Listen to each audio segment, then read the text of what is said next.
Christmas Eve, Bruce Pardo, now known as the infamous Santa Claus Killer, dressed in his Santa suit, arrived at his former in-laws' house in a rental car.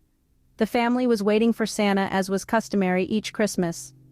When he knocked on the door and his 8-year-old niece answered, Pardo pulled out the multiple 9mm handguns and a large gift-wrapped package containing a rolling air compressor converted to spray racing fuel, immediately shooting and wounding her.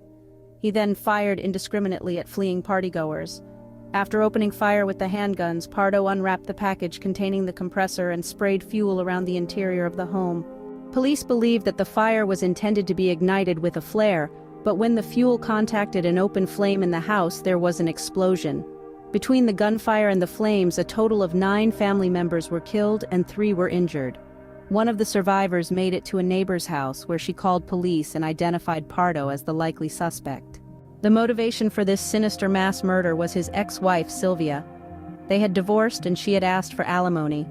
The Santa Claus Killer was behind well over $10,000, and with no employment in the near future, he felt hopeless and at the breaking point. He carefully hatched out a plan that in his eyes could not fail. He would even rent a car and eventually make head down south after executing the plan. Ultimately, his elaborate plan backfired, and he too went down succumbing to a self-inflicted gunshot to the head.